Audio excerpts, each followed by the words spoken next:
Hello and welcome to a City Voices interview with Yenn Purkis. Now, there's an AU at the end. Is it Yenn Purkis? That's Australia, right? AU? AU is Autistic Union. So the AU is a sign that you support neurodiversity and autistic pride.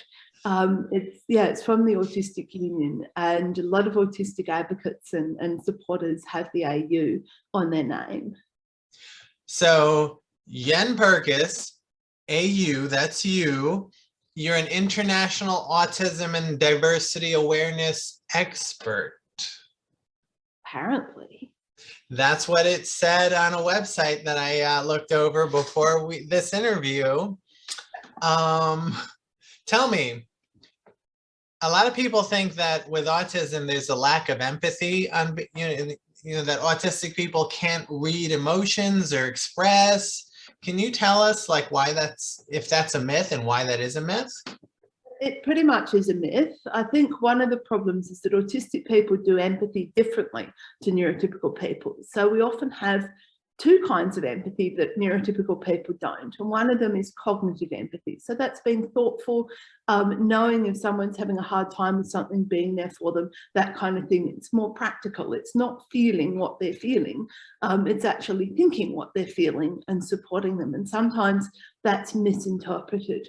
The other thing is we often have something called hyperempathy, which is where we pick up on the emotions of those around us as if by osmosis. And so I had a colleague once who was very angry, and I could feel her anger coming up the corridor a long time before I could even see it was her. And I wouldn't know it was her because I'd feel the anger.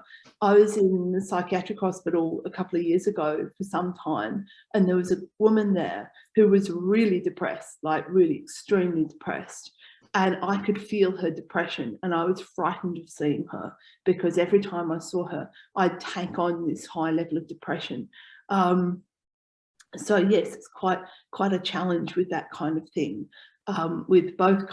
And we're seeing, the other thing is neurotypical people don't empathise with autistic people, and autistic people struggle to empathise with neurotypical people because it's a different communication style and it's a different approach to the world. And so because we're the minority, we're often misinterpreted that we don't do empathy because we don't empathise similarly to neurotypical people. But neurotypical people don't have empathy for autistic people. So, it goes both ways, I guess. But it is definitely a myth. And most autistic people have quite a lot of empathy, be that in cognitive or hyperempathy. It came from some research done by an academic in the United Kingdom some years ago, and they had this idea of theory of mind, which meant that autistic people couldn't understand how people were feeling and didn't know that somebody was different to them. But actually that thinking has been discredited. And if you look at the work of someone like Dr. Wen Lawson, who's an autistic academic, he looks at these things very differently and talks about object permanence, which is a whole other concept that sort of debunks the idea of autistics lacking empathy. But it's a prevalent view. Like, it's very common that people think, oh, autistic people have no empathy. Very common. Is there a spectrum of empathy among the autistic community? Yeah, I think there is. I posted a while back, I posted a blog about empathy. And I said, autistic people tend to be really empathetic. It's just a bit different. And a number of people wrote and said, no, I'm autistic and I have very low empathy. So it is the case. But it's not just the case that autistic people sometimes have low empathy. Neurotypical people can have low empathy as well. So it is not necessarily an autistic trait. But yeah, that is it's a big consideration, and it's quite common that people just assume autistics, are almost like robots and they've got no emotions. And there's a Star Trek series called Star Trek: The Next Generation, and there's a character in that called Mr. Data, and Mr. Data is an android. And he's always talking about coming to terms with his human emotions. Well, I got diagnosed around the time that Star Trek series was on. And I remember looking at Mr. Data and thinking, oh, he's autistic. and, you know, oh no, I can't cope with my emotions. It's like, no, it's not that we don't have emotions. The thing about autistic emotions is quite frequently we have something called alexithymia, or emotion blindness. And it doesn't mean we don't have emotions. It means we struggle to articulate our emotions and to be aware that they exist. And so it might look like we lack emotions, but we have plenty of them. It's just we might not be able to pinpoint them at any given time. I'm going to bring up an episode of Star Trek with Data as the star, where he was given an emotion chip. And it was so overwhelming to him that his behavior became very erratic and unpredictable. Now, with autistic people, especially coming from the cognitive, you mentioned there are autistic people who interpret emotions in a thinking manner, thinking to express emotion. Now that was Data, you know, thinking, but then the emotion chip. Now, could this type of thing happen? It happened to Data. Could it happen to an autistic person who suddenly feels emotion when they hadn't for many years? Yeah, I'm not sure. I struggle with emotions. I have quite significant alexithymia and I rarely feel anything. So my usual mood state is I'm not aware of what my mood is doing. I get very overwhelmed by emotions when I have them. And I do have them, but I'm not aware of them. And often I go from, it looks like I'm going from 0 to 100 in like 5 minutes, but actually I've probably been on 90, 91, 94, 99 for some time. And then when it gets to that point at which I'm aware of what's happening, I'm quite overwhelmed. And I also, and lots of autistic people have mood disorders like depression, anxiety, things like that. So it's very common for autistic people to have issues with their mood anyway. And so when they do have those emotions, it can be quite overwhelming and quite challenging. And then you can have meltdowns and stuff like that, which is a big challenge. And people don't understand that. We often get misdiagnosed with something called borderline personality disorder. And one of the elements of borderline is quite similar to that element of alexithymia, but it's for a different reason. And people with borderline have what they call emotion dysregulation. So they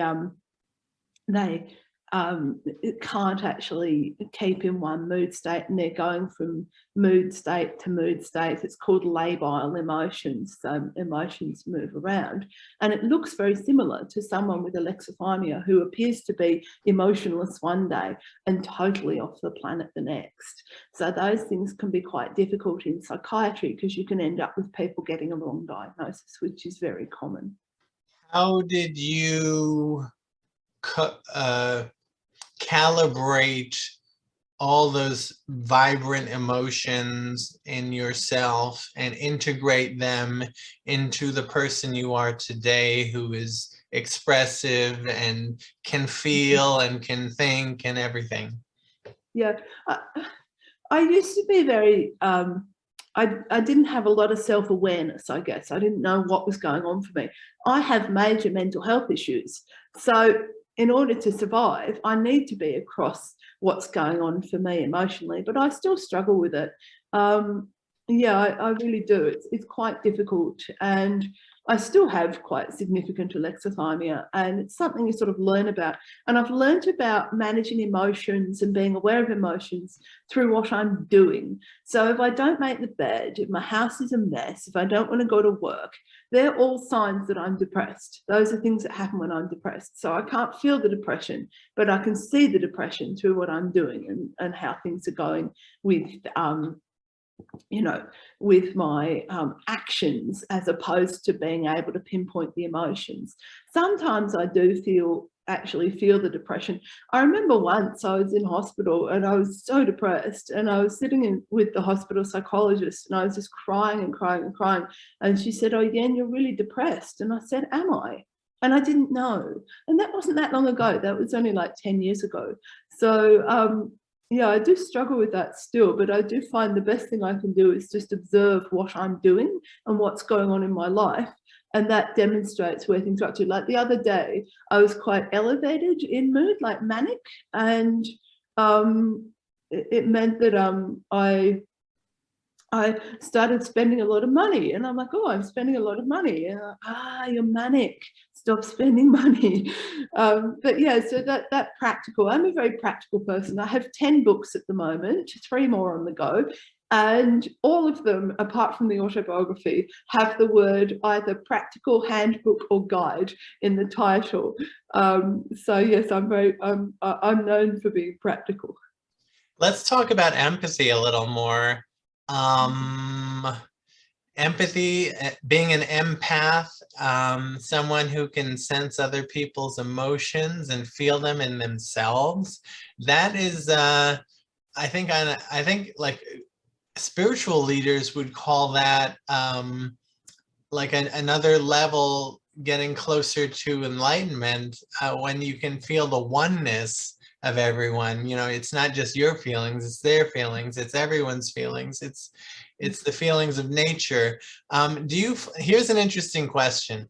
Do you ever, can you feel what I'm feeling right now? No, and Why it's not? selective. It's selective. It's only certain people. Oh, what do you mean? So when it's happened in the past, it's been with a number of people, but specific people. So the woman in hospital, the colleague, I had a friend when I was a kid and her father passed away and I couldn't be around her because of the overwhelming emotions. But I can't always, I've got a friend who's got it and it's very specific, and she came to a presentation I gave to 1,500 people, and she could tell that one of those people was really struggling, and she could just pick up on that person without seeing them. Mine isn't quite that highly evolved, but yes, it does tend to be for specific people rather than for everyone. Although I get very worried about Hannah Gadsby. Like I can pick up on Hannah Gadsby's emotions, the comedian, which is quite funny. So I went to see her give a comedy show and I absolutely loved it. But when she was talking about traumatic stuff, it was so overwhelming. And I'm like, oh my gosh, no, Hannah, I'm too worried. I'm too upset by your stress because I can feel it. So that's quite funny. So yes, I have hyper empathy for an international celebrity. Do you think empathy can happen across electronic devices or telephones? Not that I'm aware of, but as I say, I'm only one person. There's lots of other autistic people in the world who have different experiences. So there might be someone somewhere who does. I know one autistic person, not about empathy, but about memory. And she remembers everything every moment of her life. She remembers being in the womb. She was actually on TV in Australia a little while ago, and she's on my Facebook. I can't remember her name, but yeah, so she actually can remember every single thing that happened in her life, every moment of her life.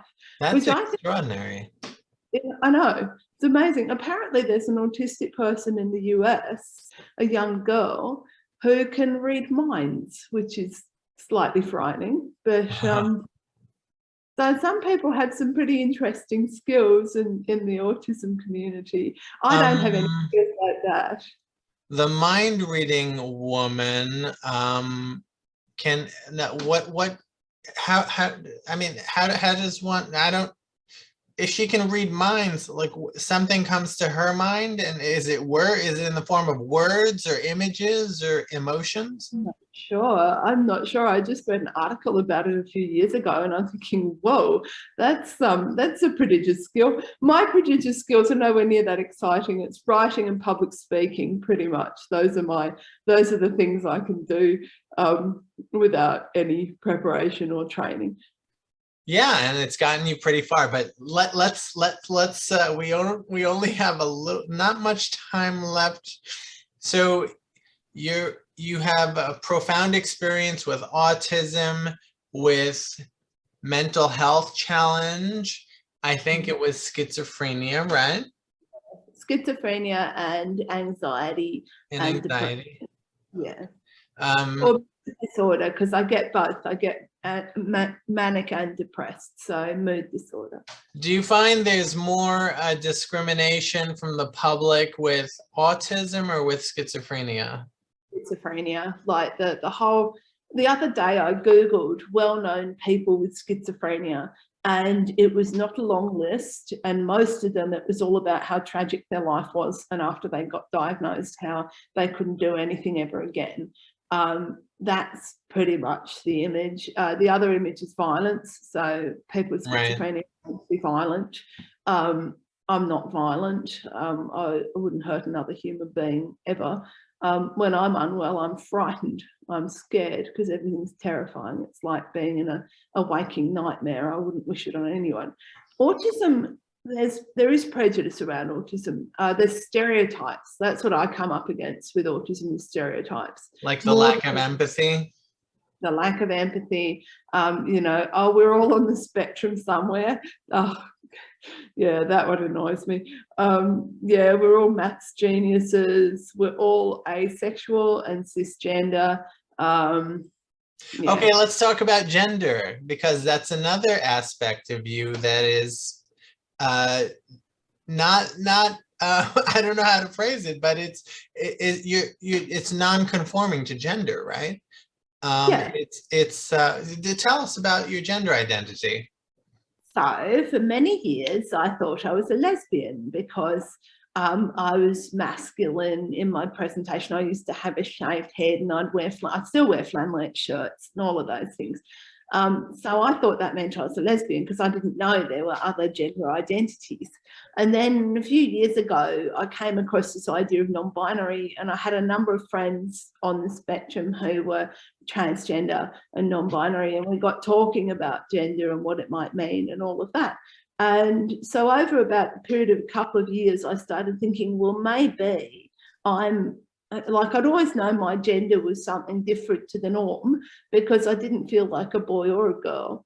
And yeah, my expression, what I wore and things like that were sometimes a bit feminine, sometimes a bit masculine. I never felt girly. I never felt like a girl at all. And then in 2018, I posted, this is where I came out first, it was on Facebook, and I said, you know, I'm non-binary. I would like to be referred as they, them. And then about 6 months after that, I changed my name. And about 3 months after that, I changed my name legally. And yeah, it's been amazing. My dad, now my parents are lovely. My dad's almost certainly got ADHD. My mum is diagnosed autistic. They're the loveliest people in the world. They're very Christian, and I was a bit worried about coming out to them, but I did come out to them and they were great. And my mum said, you are educating us, and I appreciate that, which is lovely. But my dad said, you are so much happier since you've come out. And he was absolutely right. I am happier since I've come out. I remember for about 3 months, I felt like dancing down the street. I thought it was the most exciting thing ever, and so liberating and so beautiful. And I got to be myself, finally. I was 43. And my new name is just amazing. I love it. It's not even new anymore. It's 3 years old. And everyone loves my name. People say, where did you find your name? I said, or where does your name come from? And I say, oh, I found it in my brain. And yeah. You did? Yeah. It just popped in there? It did indeed just pop in there. What happened was my dead name ends in E-double-T-E, which is very feminine gendered. And I didn't like it. I've never liked my dead name. Wait, what was your original name? Jeanette. Okay, Jeanette. And then Not me. I'm sorry? It's not me, is it, Jeanette? Doesn't really go. Okay. And then at the age of 43, you changed it to Yenn, Y-E-N-N. Yes. So what happened was, when I came out as non-binary, one of the first things I thought I needed to do was change my name. But I couldn't think of one. I kept trying to sort of think of what would be a good name, and it didn't work. And so I thought, I'm going to leave this to my subconscious. My subconscious can decide my name. So 6 months after I decided to let my subconscious find my name, I was at work. I remember the situation. I was at work, and then the word Yenn came into my brain, and I wrote it down, Y-E-N-N-E. And I thought, no. And then I wrote it down, Y-E-N-N. Yes. And it does have some meaning. Now, my subconscious is quite a good thing. And I unpacked the meaning of my name. And I think the first thing is, in poetry, to Yenn is to yearn. And I'm very self-reflective. That's something I do a lot. It also is a non-gendered name, particularly in the Western world. And so that was good. And it's also a nod to my dead name because it's got E's and N's and things in it, which my dead name does as well. So yeah, I really like it. It's a good name. It makes me happy. There was a cooking show. I believe the man was named Yenn. It was called Yenn Can Cook. And yeah. That's all right. And Yeah. I think it was from the 90s, and I think he had a career that it lasted for decades, and he would go on a public broadcasting system and do his cooking show. You know, that's where Julia Child did her cooking show on the public broadcasting system. Wow. So well, I'm going to have to look into that. And also, of course, yen is the currency of Japan, right? But they only have one N. Oh, okay. And same thing with Yenn Can Cook. I believe it's only one N. Well, I'm going to have to go on YouTube and check that out. Okay. So let's go back to schizophrenia, because I have that as well. And when you're talking about the fear, and because it can be very dark. And so is that how it manifested for you, through like paranoia and tremendous fear and all? Was there any like thinking of life in a very strange way? Yeah, I have a lot of thinking stuff, like very religious and ghosts. So I see ghosts around the place. And I think that God's punishing me. That's a very common one. And I also think that I'm dead and I'm in purgatory. So that's always, and that it's going to be like this forever. That's big one. Lots of visual hallucinations and delusions, visual delusions. I always thought these were hallucinations, but my psychiatrist said they're actual visual delusions. So it's your brain telling you that what you're looking at is more meaningful than it should be. And so if I've got a bunch of stuffed toys and I look at them and they'll be hostile, like they're going to be, I'm frightened of them because they look like they're going to attack me and that kind of thing. So that's quite unpleasant. So how is all that managed? I take medication, so I'm on clozapine, which is the last line of defense treatment-resistant schizophrenia drug. So if that doesn't work, who knows what I can do. I've been on all of the antipsychotics. I think I've been on probably 90% of the ones that are available. And they work for a while and then I get unwell and then the doctor says, oh, we'll change your medication. But when you're on clozapine, there's nothing you can go on after clozapine. Like that's the last one. So fingers crossed I don't get unwell again, but I have been unwell. Like what happens is I get really psychotic and that lasts for a few months. And then I have mood issues and suicidal thoughts and all of that happen after that. And then gradually I get better. And usually what happens to trigger it is extreme anxiety. So I'm now taking medication for anxiety, which I've never done before, and it is helping a lot. Like my current thing is IT issues, because I've had a lot of IT issues. I got hacked a few times and, oh God, all these scammers out there now, they're dreadful. It's threatening my life. Threatening your life or your livelihood? My life. I get very anxious, and last year I got really anxious and it was about IT. Did you receive death threats? No. So what are we talking about? What are we talking about? Suicidal thoughts. Oh, you mean like in your mind you felt like there was a threat to your life, but it wasn't necessarily factual? No. Okay. No. Gotcha. Yeah. But it put me at risk. So yeah, no, it's difficult really. But have you ever explored your spirituality? Yeah. Yeah, a little bit, just a little bit. But yeah, I was brought up very religious, so that's always where I go back to is God. You know, like the big male sky God. That's what I go to. I'm actually going to tomorrow night. I'm going to go to a rainbow church for the first time, and it's a church for people that are LGBTQ+. So I'm looking forward to that. I'm going with my friend Romana, who's intersex, and they're awesome. They're the nicest person. I love them to bits. And so we're going to go off to church together and see how that goes. What is intersex? Intersex is where you are born with male and female sex characteristics. Ah, interesting. It's called hermaphrodite, but that's considered offensive now. So Yeah. the word is intersex. There's quite a lot of people are intersex. It's quite common. Okay. So there's a lot that makes up Yenn Purkis. There's a lot of labels. There's a lot of identities. Yeah. And so on and so forth. Now let's talk about stigma again. Now, stigma is discrimination, really, right? And it can happen from the public Yeah. and the public against, let's say, you know,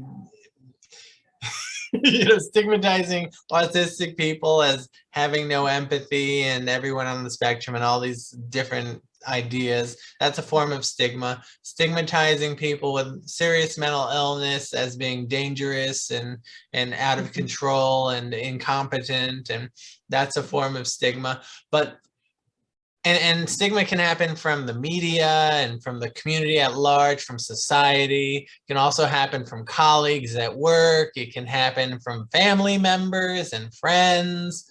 But do you find the most insidious stigma is that which we do unto ourselves? Absolutely. Absolutely. The internalized ableism, I think, is what they call it. And it's a real problem. And we get taught that we're not we're not good at what we do. We get taught that we're broken, that we're in need of fixing, all of those things. And then we turn that in on ourselves and it becomes a self-fulfilling prophecy. We actually believe that those messages are right. And that impacts on our lives and what we do with it, how we relate to other people, how we work, how we understand ourselves. And it's not good. And it also gets compounded with people further stigmatizing us. And then we take that on board and it can be really difficult. When I was diagnosed as autistic, which is a very long time ago, it was in 1994, I thought it was a diagnosis of nerd, and I thought it validated what all the school bullies said, and so I didn't want a bar of it. It took me years to accept that I was autistic because I hated the idea of being autistic. I thought that sounded dreadful. I thought that sounded like I was deficient, like I was, a clinically diagnosed nerd, which I didn't really want. But it is very difficult, and even now there's a lot of negative beliefs around autism, and there's definitely a lot of negative beliefs around schizophrenia as well. Oh boy! So how do we help? Now it's like programming. We receive conditioning and programming from society that we are not acceptable in some way, and then we compound that with our own self-deprecating thoughts and feelings and everything, because thoughts and feeling and the body, the mind, and everything just feels terrible. How can we combat self-stigma? I mean, what can the community do for itself to create a shield or just a way of coping or a way of overcoming it? I think we need to challenge those negative thoughts from other people first off and change things so that people are supported and people do feel good about themselves, and to promote the positive qualities of being autistic, all the good things, and support other people to believe that they are positive as well, and to support one another. One of the worst things that happens in this space is something called lateral violence, and that's when people, instead of fighting the power, people who belong to this, equity groups, I guess, turn their negativity on one another. And so you get people being jealous or having status anxiety or criticizing other people in the community. And this is all a form of lateral violence, and we need to stop doing this. If somebody else gets an opportunity, we should celebrate that. We shouldn't go, oh no, I wanted that opportunity for myself. We should actually support each other, and I think that would really help. And it is a problem in all communities, this idea of lateral violence, and it's really difficult for us to support one another. Why is it called violence when in fact it's just a perspective, right? Not sure. I think it's because it's discrimination. I guess it's emotional violence rather than physical violence generally. And correct me if I'm wrong, but listening to what you said, lateral violence, tell me if I'm wrong, is it's within the community, it's members of the community discriminating against each other based on whatever criteria they have. Yeah, so it usually takes the form of jealousy and thinking, oh, that person shouldn't have got that award, I should have got that award, and all of that, and it doesn't help anybody. So it's really important to support one another. I tend to think we're much better united than divided, and it's hard enough having the rest of society being mean to us without us being mean to each other. So tell me about lateral violence in the autistic community, the mental health community, and the LGBTQ plus community. In my experience, the worst is sadly in the autism community. I've seen a lot of really negative things going on with people. It's a minority of people doing it. It's not everyone. Most people are really lovely, but it is. I've been on the receiving end of it, and it's not pretty. And usually it is about, I had somebody, and I actually blocked this person. They told me, so I was in an exhibition for women leaders, and I'm non-binary, but it was from an organisation called Women with Disabilities ACT that, it was inclusive of gender divergent people as well. And so I was part of this disability leadership exhibition, and I posted it on my social media, and this person who I since blocked said, well, you're non-binary up until the point where you get an award and then you're female. And that was a fair example of lateral violence. And yes, I blocked said person because I didn't need that kind of negativity in my life. The mental health community, I'm not that engaged in the mental health community. I've done a few things, a few conferences, did a comedy night once, but I'm not really that active in the mental health world. I would like to be more active in the mental health world. But yeah, I'm so busy in the autism and gender diversity spaces that it's a bit difficult. Well, let me tell you, I'm in the mental health world, and there is a hierarchy of labeled diagnoses. At the bottom, you and I have schizophrenia. We're at the bottom, treated like the transgender are treated in the LGBTQ plus community. And above us would be people with schizoaffective, bipolar, and at the top are people with depression and anxiety, who are the most normal of us. It's like getting closer to normal means it means you're whiter, you're cleaner, you're all this stuff. Anyway, so interesting. I find with schizophrenia, people just assume you can't do anything. The one that gets me is, like, I've got a professional job. I earn a very good wage, and I'll go in to get my blood test done for my clozapine, and they'll say, oh, do you have any concessions? I'm like, no, I don't have any concessions. Are you sure? I'm like, yes, I'm sure. I would know if I was on the pension. I'm not on the pension. I have a job. It's just that assumption that if you're taking that medication, therefore you must be unemployed and unemployable. And I get really angry with that. I've had over the years a number of people say to me at work, in the workplace, "Oh, don't tell anyone, but I've got schizophrenia." And I just think it's dreadful. We live in a world where people have to keep it a secret. I don't keep it a secret. I'm out loud and proud. But sadly not, and I understand why not everyone is, because there is so much stigma. I do find it's quite hard for people to discriminate against me because I'm so open about my mental health and my autism and my gender identity and all of those things. It's very difficult to actually discriminate against me because I'm not ashamed of anything. I don't want to keep anything a secret. It's kind of a protective factor, but yeah, unexpected.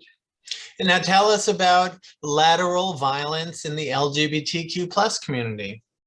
I think one of the ones that I come up against, because I'm non-binary, within that I'm agender, so I don't feel male and I don't feel female. I'm some kind of third option. I find because my presentation at this point in time is quite feminine, that people think I'm not trans enough. So you're not as trans as you should be. Now, I don't think trans is actually one thing. I think being trans is all manner of things. And also, over the years, nobody's said to me, when I've said to them I'm non-binary, nobody's said, surely not. We would never have thought such a thing. But within the community, there is that discrimination against people that don't necessarily fit what you're supposed to look like. And like you're not enough of a thing. You're not enough. Yeah. Okay. Thankfully, that has been more my own stigma than other people saying that. And I have had a really lovely time with the LGBTQ community. I think it's a really nice community generally, really accepting. And I think because there's so much discrimination in society around sexuality and gender, that we just want to stick together and support one another. And I do find the least amounts of lateral violence have been in the queer community, I think. And it's the same. I've been in 2 departments where I've worked and we've had a pride network. And in both of those departments, the pride network has been by far and away the nicest diversity network. Really lovely, really engaging, really supportive. So I'm a very comfortable member of the LGBTQ community, and I know that some people have had issues with people not accepting them, but that really hasn't been the case for me. And most of the issues I've had have come from my own self-stigma rather than anybody else. Self-stigma. We have to do something about this, Yenn. We do. And I am trans enough. I figured this out. Because if you identify as trans, you are trans enough. That's right. And you're enough just because you're alive and you exist, and you're enough because because everyone's enough. Absolutely. I did a meme about that once. I said, I'm enough, you're enough, we're all enough. Oh, my meme today was really cool. What did I do today? Oh, yes. Autism is not a label, an affliction, or a deficit. Autism is an identity. I can't remember now. I only wrote it like an hour ago and it slipped out of my brain. But no, it was very positive and nice. And when I logged on with you, it had already had 7 shares. So yes. Oh, wow. Where'd you post it? I popped it on Facebook, on my profile and on my page, and I popped it on LinkedIn, and I haven't done Instagram yet because I need to do that on my phone, and then I've done Twitter. So I have 4 social media platforms that I use. I use Facebook, and then I've got a page on Facebook and a profile. Profile's got 3,500 people, and the page has got nearly 18,000 people. So that's, they wouldn't all fit in my house. And then I've got LinkedIn, and I've got Instagram, and I've got Twitter, and that's all I do. I don't do TikTok. I don't do Reddit. Do you pay for Facebook ads? No, can't be bothered. Okay. Now we have 18 minutes left, and I'd like to roll back the clock, rewind time, and go back to when you were arrested. And that was the beginning of this journey, wasn't it? Yeah. So I had a partner who was a very dangerous, scary man. And I didn't realize that until I did. And when I did, I thought, if I leave this person, he's going to kill me. So I was very scared, and I ended up committing crimes with him, and we went to prison. And that was a bit of a baptism of fire, I suppose.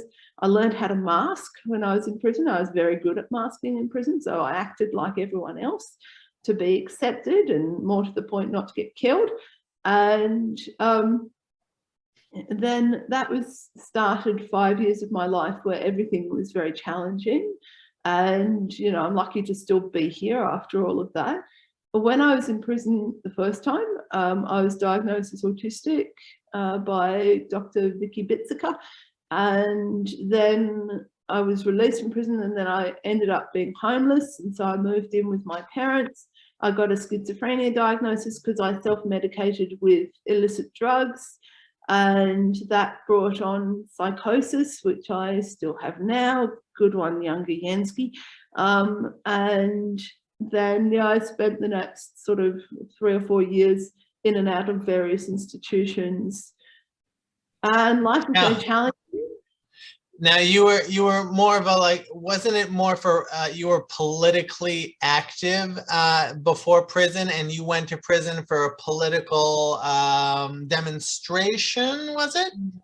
No, it wasn't. I went to prison for a robbery that I committed with this dreadful man who I met through the socialists. So I was a socialist. I joined the socialists in 1990, I think, 89, something like that, when I was a teenager. And I met this criminal boyfriend through the socialists, but I was not a political prisoner at all. I was just a dodgy criminal, like all the other people in prison were dodgy criminals too. But yeah, it was a difficult time. It's funny because I always blame myself. I think, oh, I did all these dreadful things, which I did. But actually, a lot of it was a judicial response to a mental health issue. So you get that even now, that people who have mental health issues and end up doing antisocial stuff end up in this whole cycle of prison and institutions, when actually they could probably be better supported than punished. But yeah. Yes, that is a huge issue that here in New York we are tackling, trying to divert people with mental health issues and addiction challenges to away from the criminal system. It's not, there's no justice there. It's highly racist and you know, and anti-poverty and all these it's all these isms is it's just it's an unfair system, and I don't know what to say about it, except that people are suffering in there. They're not rehabilitating. They're not, they call it corrections, but nothing's really being corrected, because they're treated like animals, and you were treated like an animal. You weren't. Well, tell us about how you were treated. Well, it wasn't very nice. So it's funny because you look at me now and I'm this ridiculous overachiever, and you'd never imagine me in prison. And people just think it was just like, you know, I was there and everything else. But actually, I was the most desperate, self-destructive person in the place. I'd be aggressive, I'd be self-destructive, I'd do self-injurious behaviour, I'd attack the officers and all of this. And I spent most of my time in the management unit, which is like the most highly secure part of the whole prison. And I spent time in the suicide observation cell, not because I was suicidal, but because it was like a punishment. And that was, the light was on 24/7, so you couldn't sleep. There was a camera on you all the time. The toilet was in there, so every time you went to the toilet, the officers could see. It was just totally degrading, and I would have spent months of my life in there.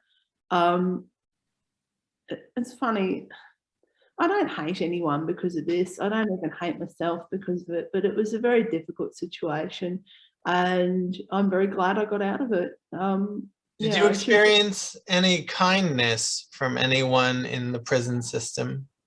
definitely. I was friendly with a number of the other inmates. I never had any trouble with people picking on me. It's a very power dynamic-y sort of place in there. So you get women who are very vulnerable, and everyone would pick up on that and give them a hard time. I didn't experience that. The scary women liked me because of all the masking. You know, I figured out what I needed to do to get accepted in that situation, and that's what happened. So yeah, that was always a bit of a challenge. I was always frightened that people would attack me, and you know, I'd be on the receiving end of violence, but it didn't really happen. Some of the officers were really nice. You can't really be friendly with officers when you're in the prison, or everyone will give you a hard time. But some of the officers were really lovely. There was one who was this very conservative English fellow, and he had faith in me. He told me he had faith in me. He said, "You won't always be in this situation." And he was absolutely right. And I was so grateful. And I actually called them a couple of years after I was released and spoke to him and thanked him for, you know, having faith in me, because nobody else did. One of the officers, before I was released, said, "Oh, I bet you a carton of cigarettes that you'll be back within a month." And 10 years after I was released, I did feel like calling him and saying, "Hey, you know, about those carton of cigarettes, how many cartons is 10 years?" But then I quit smoking, so, you know. But no, it was an interesting situation. Do you have love in your life? No, not so much in terms of a partner. I'm asexual and aromantic, so relationships aren't really my thing. What about self-love? I got a bunch of that. I think I'm a good person, finally. I also have my beautiful parents who are just amazing and have always been amazing and stood by me when nobody else did. And I love them so much, absolutely so much. They're actually getting quite old now. They're in their 70s, but they are just beautiful people. I love them to bits. Any animals? Not at the moment. I had Mr. Kitty for 7 years, and he was amazing. He was the best cat I've ever known in my entire life. He was just wonderful. Sadly, he passed away a couple of years ago. So what's happening is this place, which is very nice, is a rental, and I am planning at the end of the year to buy a place. And when I get my place, first thing I do, as soon as I unpack, the next thing I do will be to go and get a kitty cat, because I need one in my life. I have Zoom meetings with people and they've got pets. And yesterday I had a Zoom meeting for my support group that I facilitate. And one of the people had this cat, like little kitten. And I'm like, "Oh, it's so beautiful." I'm like, "Yeah, Yenski needs a cat." Do you love animals more than you love people? I love animals differently to how I love people. But I have, yeah, I love my mum, but if I see my mum on a Zoom chat, I don't go, "Ah, it's my mum." So yeah, I like cats. I've liked cats since I've known cats existed. When I was a kid, very frequently I'm like, "Mom, can we get a cat? Can we get a cat? Can we get a cat?" We ended up getting a cat, but yeah, I do love them. Let's talk more about self-love. How does one cultivate the level of self-love that you have found for yourself? I think it's important to challenge self-hate in order to build self-love. I think that's really important. If you don't like yourself, it's very difficult to like yourself. So you have to challenge that. And I guess how I've challenged that, well, one of the things I've done is a bunch of accomplishments. It's very, you know, in my house, I've got a load of awards. And I look at them and I think somebody valued me and my work so much that they gave me this award. That's lovely. That makes me feel happy. The other thing is to surround myself with people who like me and with supporters and not rivals.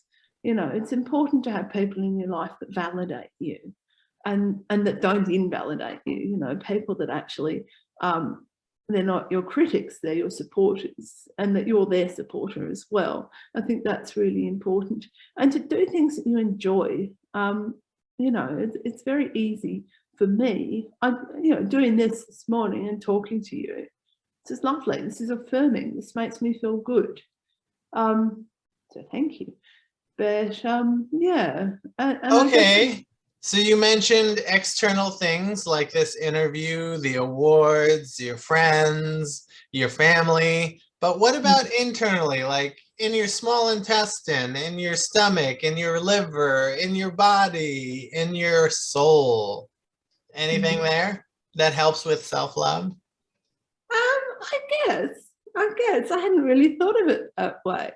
I guess feeling positive about myself and I guess talking, like not talking to yourself, but you know, giving yourself positive messages and saying, actually, I did that really well. I'm good at this. I was brought up, as I mentioned, very religious, and my mum was very much, oh, you shouldn't be proud of yourself. You know, pride is a sin.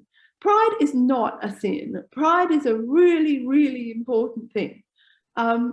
And cultivating a sense of pride in yourself and supporting other people to help them build a sense of pride is really important, and it goes to self-love. Absolutely, that sense of I'm good at what I do, and that's a good thing. Does that make it harder if you ever crash, and like, would you start saying, oh, I can't do what I did that made me happy. I'm crashed here. I'm depressed. And now I'm just a terrible thing now. Oh, absolutely. And mood issues are a big problem with that stuff. Like depression definitely is an issue in that space. Yeah, addressing depression is important because it can certainly derail your positivity, and it can trick you as well. You can actually firmly believe all those messages that your depression's giving you, and yeah, it's not okay. Is it possible to experience the feelings of depression, but not the negative thoughts? I think so. In my experience, when I've been depressed, I have the negative thoughts, but I have a lot of self-awareness, so I can challenge them and think, this is not me. I have this thing when I'm unwell with psychosis, I'll always say, I'm not myself. And it's the same with depression. I'm not myself. If I'm feeling depressed, I'm not myself. And to be aware of that is really important. There was a spiritual leader, I forget their name, who said something, whatever he said, it was very clear that this spiritual leader had experienced crippling depression, but his thoughts on it was that it was such a fascinating experience to be in that. He was like, he was it was like a journey for him. Like, Wow. you know, like there are adrenaline junkies who, you know, snowboard down Kilimanjaro. Yeah. But for him, experiencing depression was like a similar experience, a profound experience that he actually enjoyed it. Wow, I've never heard of that. That's really interesting. Oh, if I can find more information about him and what he said specifically, I'll share it with you. Oh, thank you. That sounds really interesting, actually. Well, that concludes our interview. Any closing remarks? Keep being awesome. You too.